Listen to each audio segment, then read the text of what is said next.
So, welcome to this roundtable on the year ahead in higher education. We are in Eversheds in London. We're one of the leading legal firms working for universities and further education colleges. And what we're going to try and do is look at the issues that will dominate the time of university and college managements in the year ahead. Try and flesh them out. And we look at them in four categories. We look at them in the categories of higher education generated issues, the things that universities are preoccupied with, that they're reforming themselves about, like teacher excellence frameworks. We look at the things that might be imposed on universities by things like the government's Higher Education and Research Bill. In other words, outside changes that are forced on them.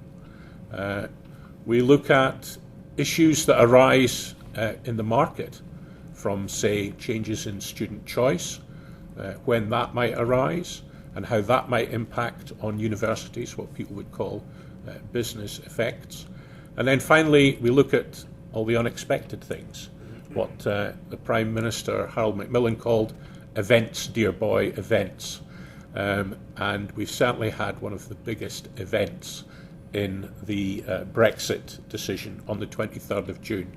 And universities and higher education have been at the forefront of expressing alarm and trying to work out the implications for them. So these are all the things that get thrown into the mix, and we're going to try and explore some of them today.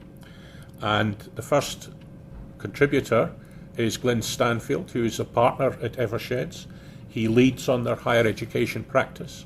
He has worldwide responsibilities and has been involved in and responsible for some of the most interesting commercial arrangements that have been made and deals that have been struck in higher education, and he also advises government. So, Glynne, over to you for your thoughts on the year ahead in higher education. Great, thank you very much, Neil. So what I'm going to do is I'm just going to pick up some themes, and please do feel free to chip in and ask any questions. Maybe I'll run through the themes first, and then we can have some questions afterwards. So I guess the sort of the big issue, as Neil has said, is the possibility that the UK is going to withdraw from the EU. And I say that because actually there's an important legal case which is actually going through the courts at the moment, which there hasn't been a huge amount of press on. That case has been brought by people with a view to saying that Britain cannot leave the EU without an MP's vote. And it is, at the moment, it's gone to the High Court, and the High Court actually found in favour of the applicant. So it will be fast-tracked through to the Supreme Court, and if the Supreme Court finds that actually the referendum is not binding, and actually to withdraw from the EU there's a vote required of Parliament, then obviously that may cause the timetable to slip, but perhaps more importantly may cause Britain not to withdraw, or may to withdraw on different terms. So I don't think it's a given that Britain will withdraw from the EU unless the law is changed. But if we take it as read that Britain is going to withdraw from the EU, then if you talk to the public sector, the British higher education public sector, on a broad basis, they would think that's a good thing, because Britain is proud of the fact that education is the third largest export from the UK, and most of that is exported outside of the EU. So the EU has been a relatively unimportant part of the world from a British higher education point of view. And if you think about it from an EU student point of view, those students that at the moment are eligible for fees or reduced fees, or perhaps even no fees, there is the chance, the prospect, that actually British universities will be able to charge a full international fee to those students. So from an income point of view, you could argue that actually British universities may be better off outside of the EU. Against that, some institutions feel that actually to try to charge EU students fees when at the moment they're paying either reduced fees or no fees was very difficult indeed. So I think that is one area. Is it good for British universities or not if we withdraw from the EU? And I guess the feeling, certainly the public sector, probably is broadly a good thing, which is different, I know, to most other sectors in the UK. What does it mean for British universities? Well, we have 7 institutions that are acting for the moment. They're actively looking at setting up a campus in the EU, in different parts of the EU. Why are they looking to do that? It's because they want to remain as an EU institution. So they're not talking about giving up their British institutionness, but they are talking about setting up an EU institution under the current EU laws. So I think we may see more on that, and there's a conference that the Funding Council in the UK is putting on in December when they're looking at this very issue. So as to where and when they would open is an interesting question. There is one British university, the University of Kent, which actually does have campuses in France and in Belgium at the moment, so you could argue it is already an EU institution. So something around that. On the more, I guess, the more mundane level, a lot of British universities are looking at what it means for their staff and students. A lot of British universities do not know how many of their staff are EU nationals. They tend now to treat EU nationals as if they're UK nationals, so they only actually look at work permits and visas for non-EU nationals. So now they're starting again to have to look at where their staff come from, and you'll have seen, I've no doubt, that in terms of modern languages, for example, a lot of modern languages staff come from the EU. So the impact on those modern languages departments of maybe work permits required for those staff remains to be seen. And so what you are seeing is British universities looking to actually change their terms and conditions to deal with the chance that Britain will withdraw. On the student side, clearly the big issue is whether students will still be part of the net migration target. We know the Prime Minister has said that she doesn't intend to change that. If that is the case, there are actually more students in the UK than total student numbers under the current net migration target. So effectively she would be saying that we would have less international students here than we have now. I suspect that is not where we will end up, but it's obviously a pretty major issue. And again, a lot of British universities are uncertain where their students come from, if they're within the EU, so there are some changes going on around that. Big issues on the research funding side. There's a lot of EU funding, a lot of research funding coming into it, and there's concern that the terms upon which that research funding is given, and in particular the force majeure clause, which may sound like a rather boring legal point, but the issue is whether those EU institutions could actually terminate the research funding as soon as Britain withdraws from the EU. So a lot of institutions had assumed that their current EU research funding is safe and secure. We're not sure that is the case. That actually is possible, that actually those force majeure clauses could be used to force the end of that research funding. And in terms of applying for new funding, we're already seeing the stories that it's quite difficult for British universities now to take part in some of those consortia bids, and a lot of this EU research funding comes through consortia. Going on to a slightly different issue, some institutions have borrowed large sums of money from something called the EIB, the European Investment Bank. It's quite a large but quite unknown bank, I suspect, unless you're in that sector. And the EIB has a remit only to be able to operate within the EU. So it means that those institutions that have borrowed money from the EIB may well need to refinance that funding. So that, I guess, sets the sort of big picture on the Brexit. So I'm now going to move on to other things, leaving the Brexit to one side. So what are we seeing at the moment in the UK context? Well, we are seeing the rise of the research institutes. We have already got the Alan Turing Institute and the Crick Institute. There's been a huge amount of press around the Crick and, to a lesser extent, the Alan Turing Institute. These were actually driven by George Osborne when he was the Chancellor, and David Cameron was a big supporter of them. And what they are is an attempt to sort of model on the American institutions of creating large research-intensive institutions. They're joint ventures between Russell Group universities on the whole and some of the funding councils. And the attempt is to bring together all those institutions into one place.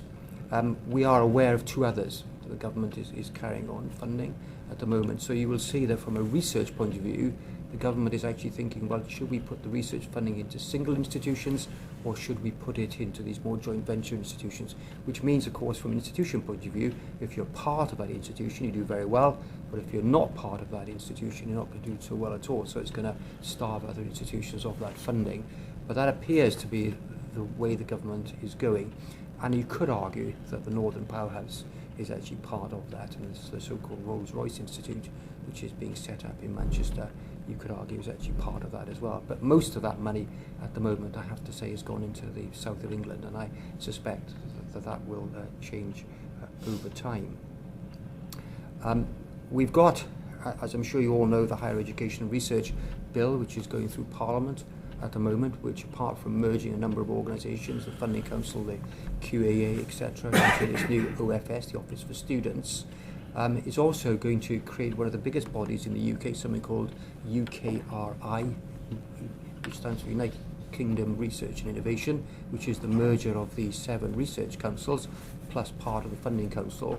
That will have a turnover of some £6 billion. So if you think of it in scale, that's bigger than almost any sort of FTSE 100 company. So the actual spending power in one institution is going to be stark. We are told that actually, although the bill is likely to come into force, or at least get royal assent by July of next year, July 2017, that in practice we're not likely to see much of this bill come into force until July of 2018. So we're looking a couple of years out. So that is actually causing a bit of a theme that's running through this sector at the moment, of a lot of institutions sitting on their hands, just trying to wait and see and work out what's going to happen next. And actually, it's not just the public sector that is doing that, it's the private sector as well. There has been a lot of interest, particularly from American private equity firms, in investing in UK private sector higher education.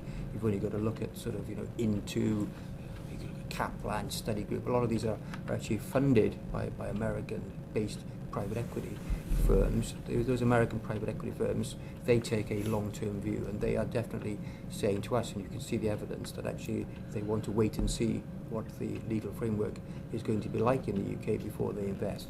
So whilst we may be saying actually that EU withdrawal may not be a bad thing for the UK education system, higher education system, in the medium to long term, in the short term what we're seeing is people just sitting on their hands waiting to see what's going to happen next. On fees, on the student fees, you'll have seen that actually institutions are now allowed to raise their fees to £9,250 or £350 per annum, fees £250. And almost all institutions, apart from 3, are going to now offer their courses at that higher rate. There's only one institution which has actually announced that it intends to charge students in their current years the higher rate. So actually most institutions are going to hold their fees at the lower rate, the £9,000, for those students already there. The main reason for that is that their terms and conditions are such that they're not able to actually increase the fees. That when the students actually joined under contractual terms, because there's a contract between the students and the institution, the contractual terms are such that they are able only to charge the £9,000 per annum. On the international student side, I mean, there's no doubt that actually if you look at the sort of pre-degree program providers, into Kaplan Study Group, Cambridge Education Group, people like that, their major focus now is in the American market. And the reason for that is not just that it's a bigger market, it's that there's very big concern about the Tier 4, the student visa rules, and actually what that means. I think one hidden part of the international student market in general is the agency fees, and then the fees paid to agents. You could actually argue that the institutions that are making most income from the higher education sector and the international market are the agents, and you're starting to actually see the rise of agents, and you're starting to see some of the particularly American private equity firms wanting to invest in that agency market. Whether we will carry on seeing that, I think, is an interesting question, because if you go back 10 years, you maybe that the agent was being paid 1/10 of the total fees. They now, some are paid as much as 1/3. and actually some institutions that are coming into the UK and trying to attract some of our clients, actually what they do is they shop around institutions and say, what are you willing to actually pay me? So there's significant price pressure on institutions to actually do that. One other area which is very UK focused is what's going on in the further education sector. Whilst there have been no funding cuts in the higher education sector whatsoever over the last few years, there have been very significant funding cuts in the further education sector. I'm talking about England. Now, up until now, I've been talking something that applies right across the UK, but now I'm talking about England, and that has caused, as you probably know, a number of institutions to merge. There's what's called an area-based review program going on, which is rolling north to south in England, and is looking on region by region basis at what should happen. And actually that's caused a number of further education colleges to actually merge. But also, from a higher education point of view, there are at least 3 higher education institutions that are looking to take over further education colleges. So we're going to start to see the rise of all through education groups, I think, because you already got some higher education institutions that own schools or control schools, and certainly the announcement of grammar schools, I think, is of real interest to the higher education sector. We had a spike of interest from our higher education clients as to whether they could set up and run those grammar schools.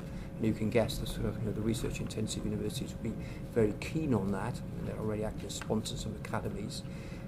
So you may well see, I think, in the next 5 years, the growth of these all through education groups, that is schools, further education and higher education. It's not, however, only the sort of public sector that should be interested in these further education colleges. There has been a dearth of interest from the private sector in actually trying to invest and actually grow the further education sector. Actually, the further education sector is sometimes even called the skills sector now. So you talk about the further education and skills sector. If you compare it to the American market, in the American market, the further education sector is very much on a national basis. So you've got the growth of national brands and national chains. You don't have that in Britain at all. The biggest institution is probably something like Newcastle College, which has taken over a number of further education colleges, but is relatively small. So we may see the sort of rise of further education groups. I think that there's something in it for institutions around that. We've got obviously the £3 billion from the apprenticeship levy, which actually feeds directly into that sector. The further education sector believes it's going to pick up a large amount of that $3 billion. I'm not so convinced that's going to be the case. I think that if you look at firms like ours, we're one of those employers that will have to pay. We're going to be subject to the levy, and as to what we do with that levy, I don't think it's a given that that's going to be outsourced at all.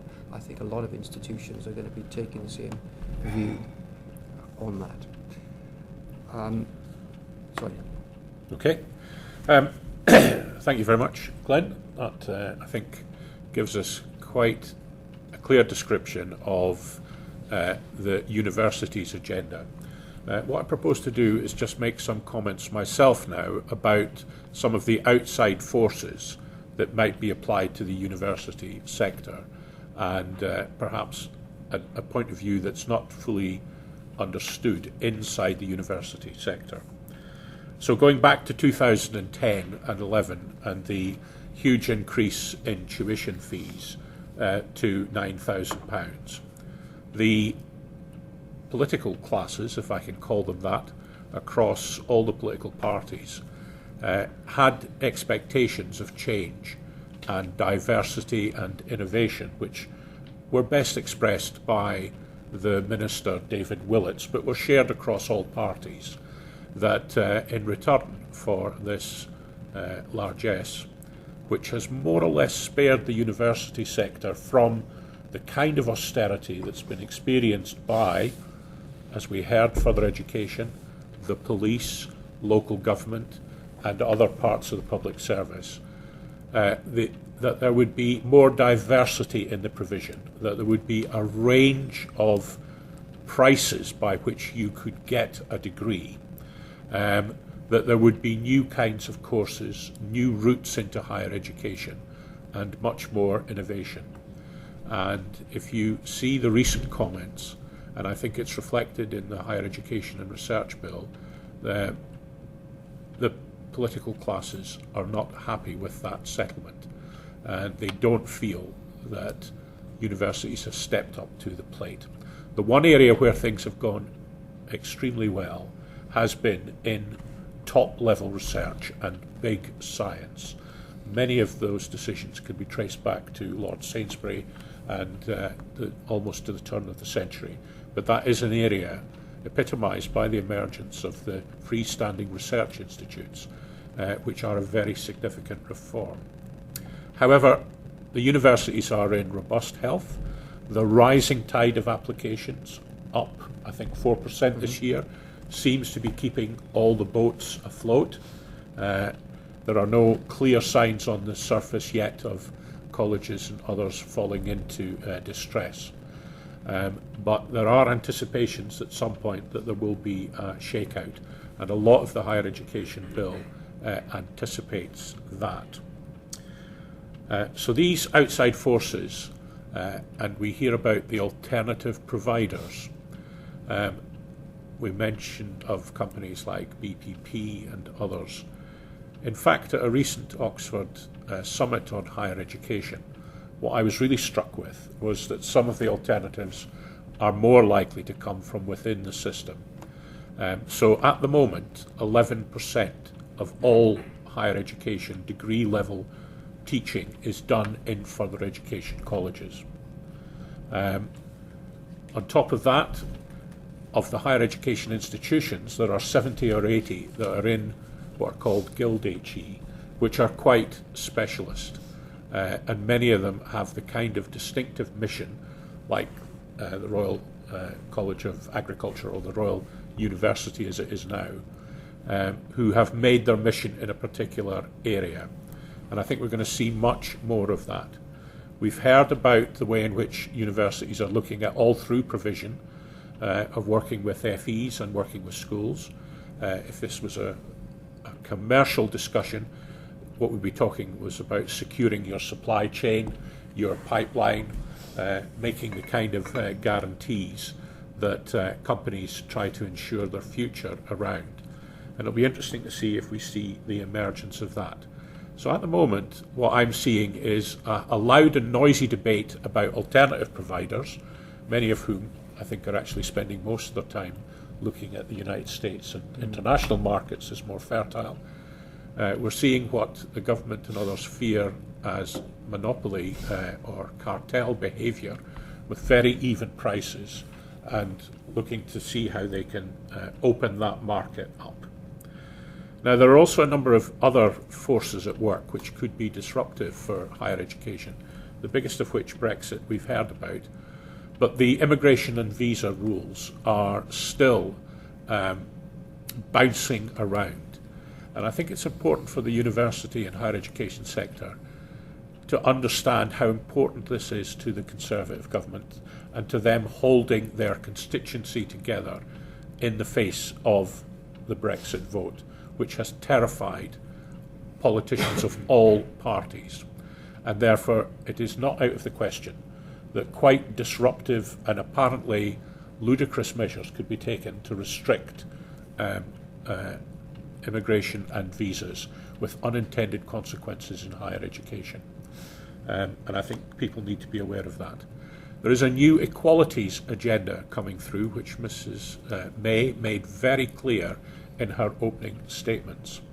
And combined with what the Conservatives call the transparency agenda, what we're likely to see is much greater challenge to universities and colleges on their behaviour and their openness. And it's not just the kind of outbursts that people heard from David Cameron about the suggestion that there were more black people in prison than there were in Oxford and Cambridge and the universities.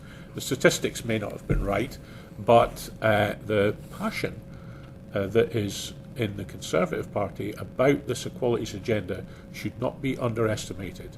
And the corporate sector has already been taken by surprise by how the Conservative government have pushed out the boat on these, and that will present considerable challenges for managers.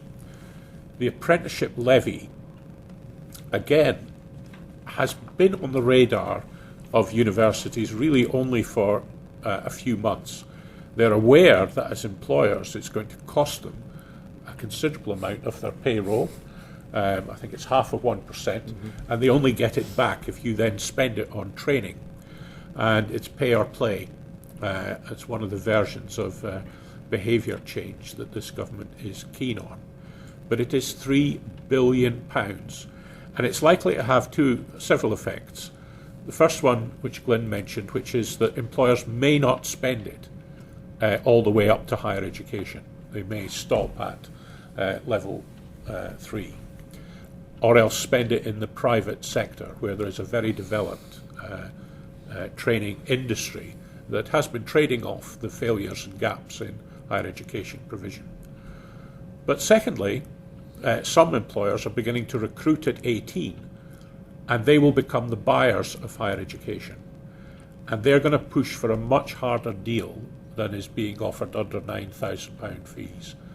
And if their numbers go up, then that will be a significant challenge to the value for money that universities at the moment seem to be able to take for granted. What has been remarkable in the past 5 years is how robust the social proof and determination of parents and sponsors to get students through university, no matter what the financial threshold. And yet, it is possible for someone to get a first-class degree from a Russell Group university through some of the new alternative providers for less than half the price that's being paid by students going through the mainstream system. And if that becomes more widely understood, then we may see more open competition. But if that price competition opens up, then some institutions will have challenges to face, and that will be an interesting one. So my conclusions on the outside are that there are a lot of government policies which are going to impact on universities in unexpected ways. Equalities, transparency, visas, immigration, and all the things that apply to large employers and large organisations. But secondly, a lot of the alternatives that emerge in higher education will emerge inside the system from FEs and some of the more innovative institutions trying to position themselves. And that for people in the private sector, it may not be a question of competing with institutions, but about picking your partners and partnerships. And certainly a lot of the most successful companies that have grown, like Into and others, have done it through that kind of partnership approach. So there is a slight falsehood in the newspaper debate about the private sector, the not-for-profit, and indeed in today's Financial Times there was a major letter challenging the government's approach and the alternative providers, which just seemed to me to reflect that entire polarised debate, which is less likely to be the rollout that managements are likely to face. We're joined by Julie Mercer from Deloitte, who is the head of their global education division practice. We've heard from Glynne about some of the impacts of Brexit and the government's current agenda for reforms in higher education. I've been posting some warnings about the perception of universities and whether they've delivered enough diversity or new missions, and speculated a little on whether the market could change dramatically from what has been a fantastically stable rising tide which has floated all the boats and has been able to cope with any storms that have been sent their way, like some of the visa problems in India. Can I invite you just to give your take on the year ahead and where you think there might be some interesting pinch points or observations that are not yet making the headlines or that could affect the way and the work that higher education managements are going to face in the next 12 months?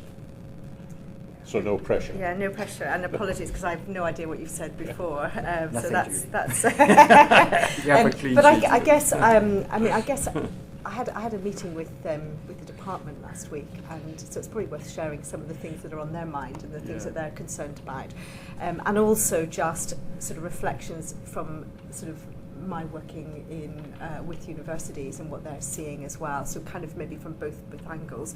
So unsurprisingly, everybody is very concerned still about the impact of Brexit on the sector. I think there's an acknowledgement that probably no one quite appreciates the scale of the sector from a sort of UK economic contribution, both within the UK and the communities where you find universities, but also in terms of sort of export value of the sector, which is pretty much on par with financial services, but probably doesn't get the same kind of voice in terms of the media and recognition in terms of its importance to the economy. So you can imagine Vice Chancellors and the Department are very concerned, particularly, I think they didn't say this to me, but given the way in which the machinery of government changes have meant that bits of the HE landscape now sit within the DFE, bits of it sit within BEIS, and of course the discussions around the Brexit deal and whether we find one in the time frame or move to world sort of WTO arrangements happens in time. So I think there's a lot of uncertainty, and that is creating some interesting dynamics, I think, in terms of the way universities have responded. So certainly anecdotal, so this is not based on any research or sort of detailed analysis, but anecdotal evidence from conversations that I'm having is that many of the Russell Group, for example, offered unconditional or much lower offer places to students in the run-up to Brexit.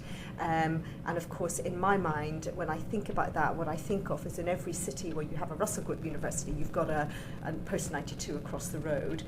So we had examples of where the Manchesters, the Newcastles, the Birminghams, for example, were offering lower tariffs or no tariff to students, and of course what that meant was that probably if I could go to the Russell Group or the Post 92, I might just take up the offer in the Russell Group instead. So you're seeing, I think you're starting to see some quite interesting competitive behaviours by Vice Chancellors and by their teams as they start to think about how they secure a domestic student population as the externals are uncertain. But of course, if you follow UCAS and the very UUK and others on Twitter, you'll know that we've had record numbers of EU students apply for UK places this year that kind of were bucking the trend despite what our sort of hearts tell us might be the case. So I think it's a time of great uncertainty. I guess what everyone is concerned about is HE finances. So, the department in terms of what will happen post a Brexit deal in terms of EU students, and clearly they will probably no longer be have sort of access to student loans unless we choose to put that into legislation. So do they become international students, and do they compete with the Australias and the Canadians and the US? And in my mind, if the US woke up to the opportunity of international students coming to the US, I think probably we'd all lose that battle. I don't think they've really kind of opened their borders in the way that they might. But you are seeing that in Australia and in Canada, where the governments are being very vocal about how welcoming they are to international students. So I think the department is concerned about what happens to loans and the repayment of loans after Brexit, when maybe those agreements that we have currently within the EU no longer exist. But I think universities are concerned about how they replace some of those EU students with international students. And you could be quite negative about the future, but actually what I would say is that the sector is a global sector. So if you look at the QS league tables and the way in which they think about their research base, they are not just looking at Europe, they're looking right across the globe. And I think the opportunity for higher ed is to think much more globally. So unsurprisingly, we're doing some work with both universities but also supply chain organisations about their global strategy. So many of them US centric, thinking about rest of the world. So what should we be doing? Where should we be focused? And where are the next big markets? And so I think the trick will be to, one, hold your nerve, more than ever be distinctive about your strategy and the market that you want to play in, and be quite bold, I think, in terms of that. And I think just picking up on the final bits of the conversation when I came into the room, that sort of whole question around technology and how you really use technology and how technology might disrupt how we perceive a traditional HE experience. I do think there will always be a place for an undergraduate 3-year campus experience, and lots of young people will want to do that, and it will be something that that will continue to be a demand for.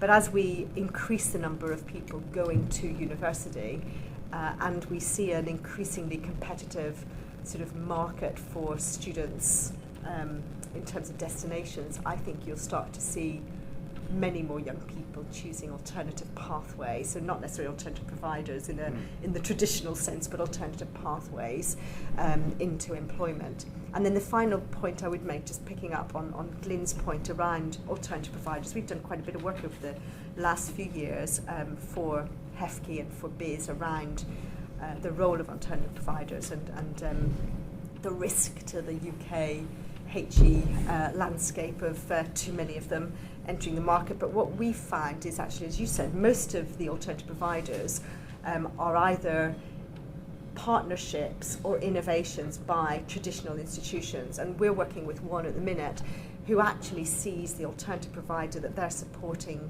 the development of as a place where they can innovate in a way that they can't innovate back on their campus. So they've got more freedom to do things, they've got less challenge from the academic side of the house, and they're able to do things that they just wouldn't be able to do in their traditional institution. So that's kind of a few things. I could probably talk for longer, but that's probably enough to get started, isn't it? Okay. You mentioned diversity and equalities, and this is a very big push that government are making. Do you think universities fully appreciate how that's likely to affect them at every level? And also that employers, in the equalities work that we do, employers are very conscious now that they have to look and feel like their customers and show that they respect and draw from those communities, if I can put it that way, if they want to sell to them. I mean, the city woke up to that quite early. If you speak to the Chinese community in the UK, many of whom work in retail, they complain bitterly that all their second generation children who studied masters aren't going into the family business. They've been stolen by the city to present the necessary diversity to their future market. Is that now extending more widely around the UK and to more depth into the diversity of UK populations?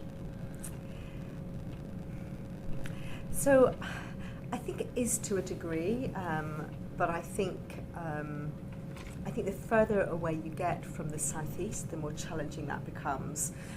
So I was in Newcastle the last couple of days. I had a really fascinating meeting with a chap in the morning who is a local businessman, who is on the board of one of the universities in the city, who is a governor of a school in Sunderland, and actually the picture that he painted of the sort of local economic and social landscape within the northeast is very, very different to the way we perceive it in the southeast.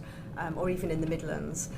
But I think in every community there is still a big group of families, and you know, we did some research for DFE a couple of years ago, which looked at attainment levels across. It was a snapshot of a single sort of GCSE year, but using National Pupil Database. And what was really interesting was one of the biggest determinants of the educational outcomes was not no, it wasn't a poverty thing, it was actually ethnicity. And so if you look at London, where you've had huge investment over the last 20 years in the school system, where we've now got some of the best schools in the country, where grades are above the national average, that's been driven by two things really. One is huge investment in things like London Challenge, National Challenge and Teach First in the city, but also a huge influx of immigrants, where the cultural background of those families is very different to the white working class boy. And so the results of schools that have got a strong sort of intake of immigrants, the outcomes tend to be much better. If you go up to Sunderland or Newcastle or any of those communities where actually immigration is very, very low, actually you still have that big white working class challenge, and you have a small number of employers and not enough jobs. So the number of NEETs in those communities is very high, and they're not going to university. And I was in Newcastle yesterday, and the number of Northern Irish accents I could hear as opposed to Newcastle accents was quite telling. So there is lots of importing. The problem that these cities have, unlike London, is they import them for higher ed, and then they get exported out of those communities for employment, because the employment is in those communities. So I think one of the biggest challenges the government still has, and will be even bigger post-Brexit, is how do you actually spread the wealth of the South East and make those communities attractive for business, global businesses, to come in and support the universities, the schools, and employment in those communities. And in things like the Northern Powerhouse and local economic partnerships, government does, and I think it's reflected in the Higher Education Bill, expect universities to be much more active, proactive partners in delivering that, what you would have used to be called social engineering, but certainly social intervention, and being a player and therefore investing in it. Is that your impression? I think it is, but I think that's an area that, and again, I'm always very nervous of sort of making sweeping statements, because the HE sector is not really a sector, it's many sectors. There's lots of different universities doing lots of different things, and some of them have got a huge focus on their local communities and the social fabric of the communities they find themselves in. Others are clearly global importers of talent and have very little connectivity with the local community. So I think it really does depend, but I think one of the impacts of the focus on the consumerization of higher education over the last 5-10 years has been that universities have been really, really focused on the student experience and making sure it's right for students. I think at the expense of some of the social engagement and the role that they've played historically in their local community. And I think that will have a long-term detrimental impact, I think, on those institutions that ignore that, because part of the role of an institution, and if you read any of their mission statements, it's all about the education of not just the students, but actually raising standards and engaging the local communities as well. And I think as they've poured more and more money into helping to compete on the consumer side of the equation, they've lost some of the way in some of those universities in terms of being able to really make a difference in the local community. And I think the litmus test is always, asking, the Mr. and Mrs. Local, what they know about the university and what role it plays. And I think that's something that many of them would find hard to answer.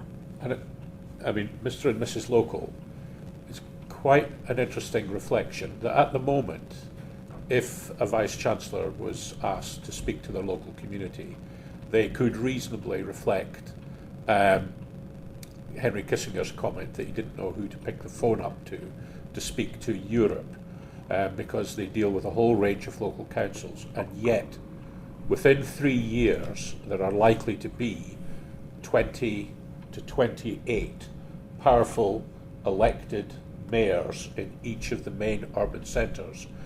And suddenly it won't be Mr. or Mrs. Local, it'll be the Sadiq Khan for Manchester or Leeds or Birmingham, and they will have a view and an expectation, and I expect that they will express it very strongly if they think institutions are not playing a role. Do you think that's been factored into and they will often have money and planning powers as leverage in those local economies. Do you think universities are factoring that in yet to their thinking?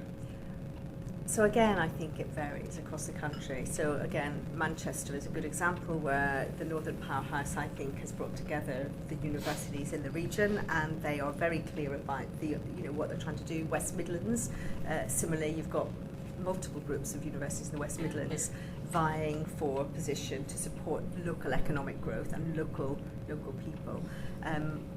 But I think it reflects the maturity of the thinking around that regional agenda, and actually, to be honest, also the extent to which the local political landscape is one that is cohesive, coherent, and structured. So I think it depends on where you are in the country. But I think there are some, in all of these things, there are examples of good practice and others where I think people are just waking up to the opportunity. And Glynne, you were mentioning earlier what's happening in further education and the area reviews, where you are seeing, first of all, a lot of the area reviews taking place on geographical footprints that anticipate future devolution and are producing mergers, but are also, you were saying, a number of universities are looking at how they plug into these much bigger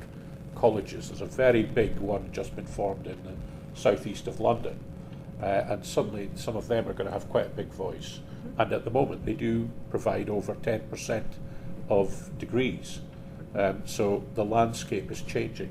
Glynne, how do you think universities are looking at that sector and their relationship?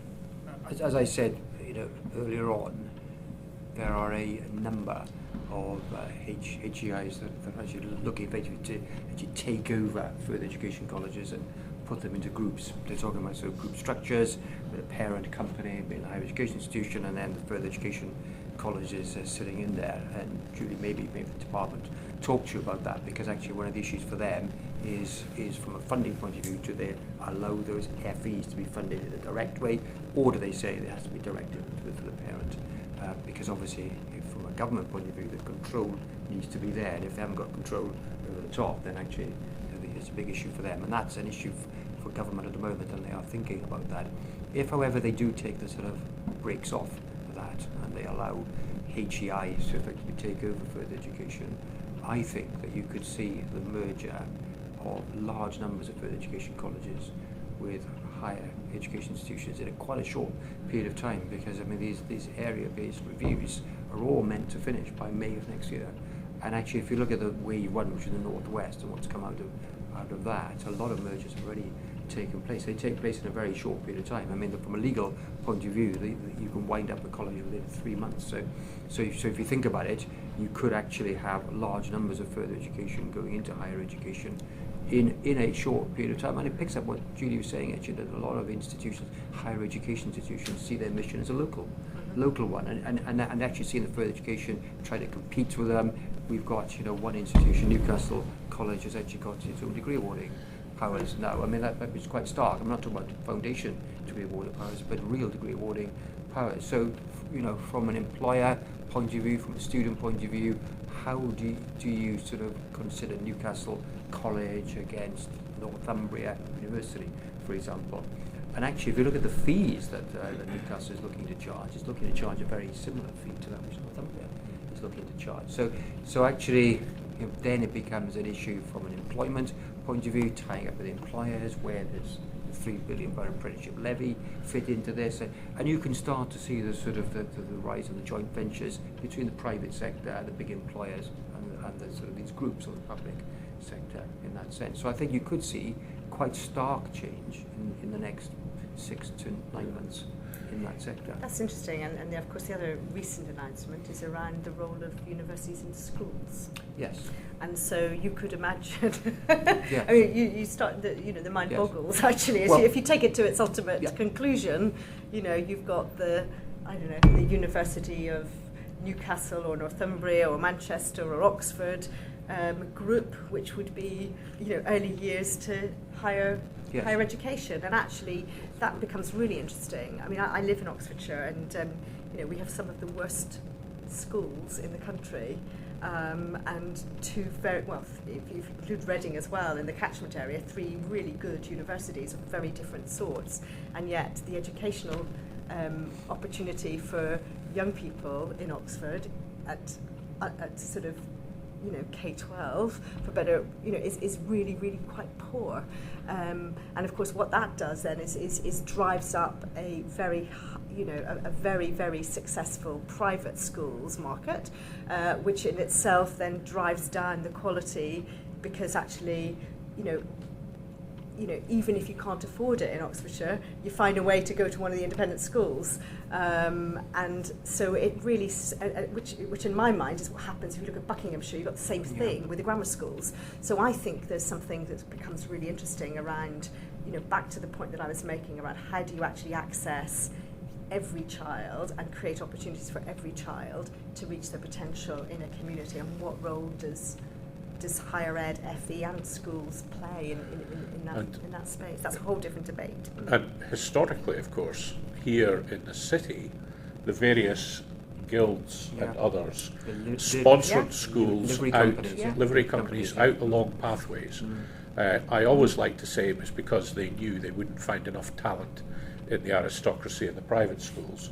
But a lot of the top schools that are recognised actually were part funded and were about ensuring a supply of extremely bright, qualified, mathematically competent, mostly young men, it has to be said, for the supply of the city. And that was perceived to be a two-way process that strengthened them. Absolutely, and linked to that is faith-based schools, of course. I mean, the Church of England is one of the biggest runners of schools in the UK.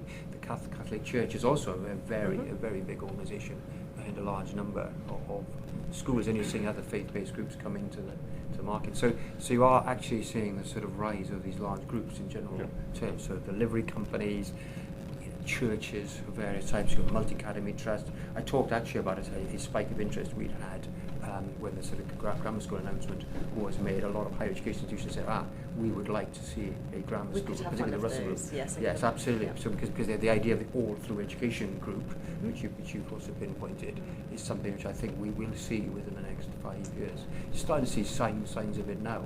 I mean, you see some of the Russell University sponsored multi-academy trust, for example, so they have got schools sitting within their groups. Absolutely, and UTCs. Absolutely, similar, exactly. So much more diversity in the kind of provision, different routes, perhaps growing more inside the system than by the alternative providers. Could we try and explore one of what I think is the most fascinating aspects of the increase in tuition fees?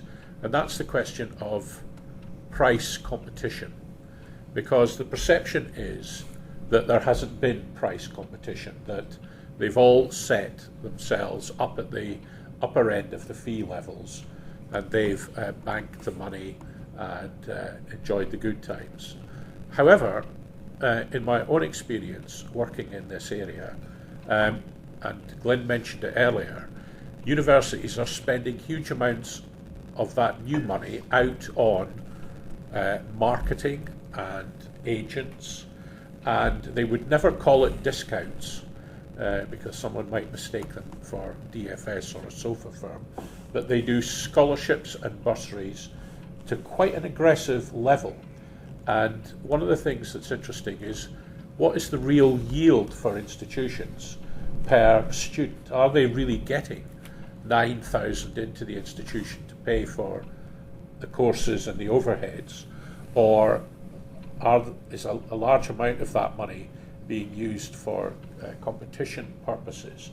So if you had to figure out, as they do in the city, where with the quarterly reporting, what yield are they getting on their product, or how much is going out the door to keep them afloat, what's your impression on what is happening in that area? So Glynne, can you just go back? There's been a big row about agents and a big concern about the rising cost of agents and whether some of that can be replaced by online marketing and others. What's your feedback of what they're thinking on that? Well, I think if you go back to when the £9,000 fee was first introduced, there was some research done, I can't remember who it was done by, but it showed that the average cost to an institution of the provision of education on an annual basis was £7,500 per annum. So actually the £9,000 was actually a windfall gain for most institutions. So rather than getting £7,500, which they had been getting beforehand, they're now getting £9,000. So, but of course that figure hasn't changed until this year. And then I suppose linked to that is that we then saw some institutions try to price their degrees at the lower end. So some were offering at 6, and some were at 7 or 7.2 and 7.5, and some were at 9. Try to making some sort of market. Of course, now we have, and it was actually, if you look at the Times Education Supplement this week, you will find that there's only 3 institutions that charge less than £9,000 for their courses. Every institution of the 126, I think 123 are charging £9,000. So everybody's charging the same fee. And actually, how many are going to raise their fees? So most have said they will indeed raise them to the extent they can. So you're not actually seeing a sort of a market there. Whether the TEF, how this is going to work, I'm interested in how this is going to work. Are you going to be a state institution? Well, you can charge your £9,250 this year, but actually you're not going to do very well next year because it's going to have to come down to sort of £6,000. Or is actually and say, well, it's fixed to that level, but actually others can actually raise their fees.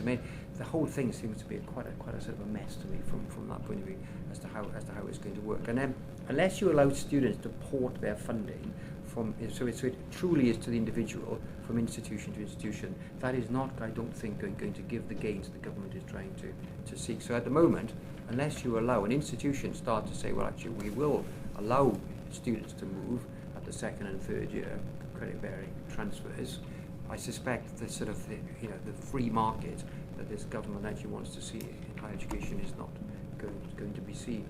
So I guess that's where I'll start, and I'll allow Julie now to come in and. I think you're right. It's not really a free market, and actually, it's a market that, as a consumer, if you want to use that phrase in terms of the student, you can only actually apply for 5 institutions, and you can only hold 2 of them, and so actually, it's not a very it's not a great market at all. And so I think what you will also start to see, and I think you are starting to see, universities, using making much more use of clearing as a way of circumnavigating the constraints of the UCAS process, wanting lots more questions and different types of questions to be asked of their students in terms of the application process. So I think that's going to become increasingly complicated. Of course, the other thing is, although the headline is that most universities charge 9k per annum, many students never pay 9k because there are bursaries and other incentives to encourage young people to come to the university. If you're starting a new course, you'll offer it at a lower price when you actually apply, for example, in order to get the numbers in.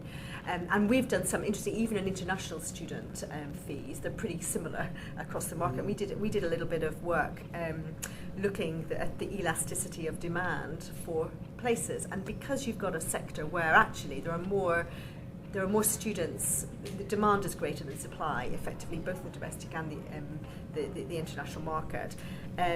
Even where you're offering discounts, actually you probably would have filled the place with the 9k because people want to go there, or with the international fee. So we were finding that in very oversubscribed international programs, there were discounts being offered when actually, if you hadn't offered them, you'd have probably got the student numbers as well. So, this is not a sector where it is terribly price sensitive, in my view. Whether that changes when more FE colleges are able to provide degrees at lower prices, and whether it changes when technology starts to offer something that actually might not be a qualification, but in the same way as Google has online activities that you can go and play on, and if you're really good, they'll kind of connect with you and see if you want to come in for a trial and maybe give you a job. Will businesses start to look at alternative proxies to potential than qualifications in the future? And that's another interesting question. I think the other thing is, I think we've had more students. So historically, UK domestic students have not been terribly interested in going overseas to study, whereas many overseas students, so if you look at the number of international students in different countries studying, very few of them come from the UK. That's starting to change, and again, I read an article quite recently where there was more students looking to study overseas this year than in any previous year. I think young people do feel much more globally connected than previous generations. It's easy to get around the world. Facebook and LinkedIn and technologies mean that you can meet people in other countries on holiday and continue to have those connections for much, much longer than you would have done a generation ago. So I think the world feels smaller and more accessible to maybe not all young people. That's probably a very middle class sort of perspective, but it is something that I think more people who would traditionally have gone to university in the UK are starting to think about going overseas. And that again, when you look at international, so headline prices in the US look massive, but actually again with bursaries and discounts, particularly if you're sporty or something like that, you can actually probably pay less than you would in a UK university. So the world is changing, and I think it's about how quickly, I guess our children decide that they want to participate in that, or whether they want to go to the traditional group of universities that will get them a good job in the city, and that will always be a tension, I think. But there's no, on the immediate horizon, there's no risk of what people might call a perfect storm, where Brexit effects coincide with a percentage looking abroad, universities having to discount, and then suddenly some institutions begin to feel a bit anxious about their finances. So I think that's not an unreasonable scenario. I think it becomes increasingly likely if the economy becomes very difficult and graduate jobs fall away. So at the minute, you've still got a lot of graduate programs accepting lots of graduates into graduate level jobs, particularly in London and the South East. But if the economy does become difficult, if there's uncertainty around the sort of financial services, the future financial services in London, and many of those jobs go to Europe or elsewhere, then I think that we will start to see young people who, again, are probably more connected with their siblings and the next generation than we probably were 10, 20, 30 years ago, looking at what is happening and probably making quite smart judgments about whether they want to go to university for 3 years, get maybe 30 plus grand worth of debt just on fees alone, and then they find it difficult to find a job at the end of it. And part of me thinks, well, actually, if you are going through an education system where you are really focused on passing the exams, really focused on getting to the right university, to the right course in order to give you the best employability outcomes, maybe you'll also think about whether the best route is an alternative pathway as well. But the other part of me thinks, actually, if I don't think about the loan as a real debt, and if I never find myself a graduate level job, and I never find myself in a position of earning enough money, then I don't pay it off anyway. So I think it kind of depends on how the psyche, I think, of how people enter into that arrangement. I think that varies across socioeconomic groups quite significantly. Can I thank you all for attending? Can I particularly thank Julie Mercer from Deloitte and Glynne Stanfield from Eversheds for their contribution, and Glynne for hosting today's, and just ask you to show your appreciation in the usual way for the radio broadcast. Thank you very much.